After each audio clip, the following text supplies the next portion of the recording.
અમદાવાદ શહેરના અનેક વિસ્તારમાં વરસાદી માહોલ છવાયો છે। અમદાવાદ શહેરના અનેક વિસ્તારોમાં વરસાદ પડી રહ્યો છે।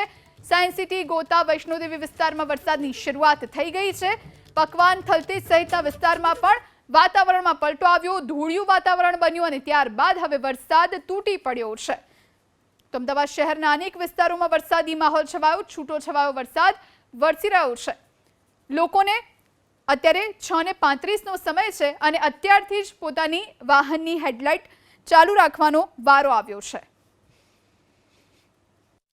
અમદાવાદમાં શરૂઆતમાં ધૂળની ડમરીઓ ઉડી, તેજ પવન ફૂંકાયો અને ત્યારબાદ વરસાદ શરૂ થયો। અનેક વિસ્તારોમાં જબરજસ્ત વરસાદ પણ જોવા મળ્યો। આનંદનગરની વાત કરી લઈએ તો આપ આનંદનગર રોડ જોઈ શકો છો।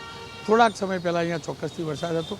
વરસાદ હાલ રોકાયો, પવન જરૂરથી ફૂંકાઈ રહ્યો છે અને સ્વાભાવિક જ પીક અવર છે, લોકો પોતાની ઓફિસથી ઘરે પહોંચતા હોય છે અને એ જ સમયે આ પ્રકારનું હવામાનમાં પલટો ચોક્કસથી જે દ્વિચક્રીય વાહન ચાલકો છે તેમના માટે પરેશાની અને મુશ્કેલીનું કારણ બન્યું છે।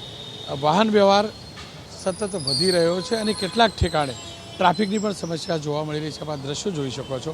થોડાક સમય પહેલાં વરસાદી એક ઝાપટું પડ્યું અને ત્યારબાદ વરસાદ હવે રોકાયો છે, પરંતુ પવન સતત વધઘટ થતો રહે છે। ક્યારેક અચાનક વધી જાય છે, ક્યારેક રોકાઈ જાય છે, ક્યારેક વરસાદ પડી જાય છે, ક્યારેક વરસાદ રોકાઈ જાય છે। આ જ તો છે હવામાનનો પલટો અને આ હવામાનનો પલટો શહેરીજનો માટે ઘેર પહોંચવામાં નુકસાન કરતા છે, પરેશાની ઊભી કરે છે। તો બીજી તરફ ખાસ કરી જે ખેડૂતો છે અને આંબાવાડીના ખેડૂતો છે, જેમની વાડી છે આંબાની, એમના માટે સૌથી મોટી સમસ્યા ઊભી કરી રહી છે। સહયોગી કમલેશ પટેલ સાથે રોનક પટેલ, એબીપી અસ્મિતા, અમદાવાદ। સામાન્ય દિવસોમાં મે મહિનો કોઈ પણ મહાનગરપાલિકા માટે પ્રી મોન્સૂન કામગીરીનો હોય છે। અહીંયા તો પ્રી મોન્સૂન કામગીરી શરૂ થાય એ પહેલાં જ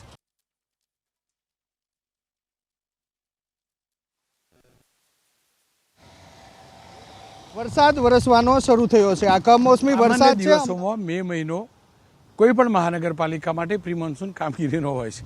અહીંયા તો પ્રી મોન્સૂન કામગીરી શરૂ થાય એ પહેલાં જ વરસાદે તેની અસર બતાવી, પવને તેની અસર બતાવી અને જે વૃક્ષોનું સ્ટ્રીમિંગ થતું હોય છે, સ્ટ્રીમિંગ થાય એ પહેલાં જ વૃક્ષોની ડાળ જાતે જ ધરાશાયી થવા લાગી। આપ જોઈ શકો છો કેવો વરસાદ કરતાં પણ વધુ કેવો પવન ફૂંકાયો છે કે આપ જોઈ શકો છો આ ઝાડની જે ડાળ છે તે ધરાશાયી થઈ છે અને નીચે જે પાર્ક કરેલી ગાડી છે તેની ઉપર આપ જોઈ શકો છો કે તે વૃક્ષની ડાળ છે તે પટકાઈ છે।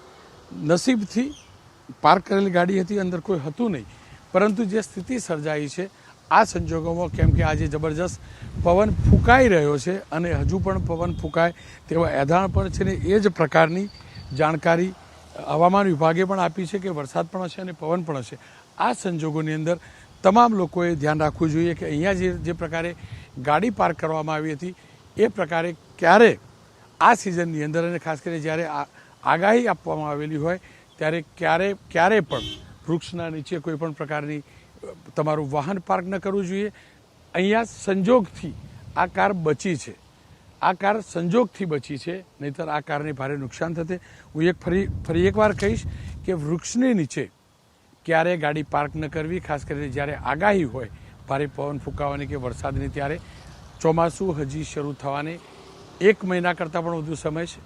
આ ચોમાસાનો વરસાદ નથી, આ કમોસમી વરસાદ છે, પણ આના ઉપરથી શીખ મેળવવી જોઈએ કે આ દિવસોની અંદર વૃક્ષની નીચે ક્યારે પણ ગાડી પાર્ક ન કરવી જોઈએ। આનાથી કોર્પોરેશન, મહાનગરપાલિકાઓ પણ સતર્ક થવાની જરૂર છે। વૃક્ષોનું સ્ટ્રીમિંગ સત્વરે કરવાની જરૂર છે અને નથી થતું એ જ કારણ છે કે વૃક્ષો ધરાશાયી થાય છે અને સામાન્ય લોકોને તેનું નુકસાન પણ પહોંચે છે। સહયોગી કમલેશ પટેલ સાથે રોનક પટેલ, એબીપી અસ્મિતા, અમદાવાદ।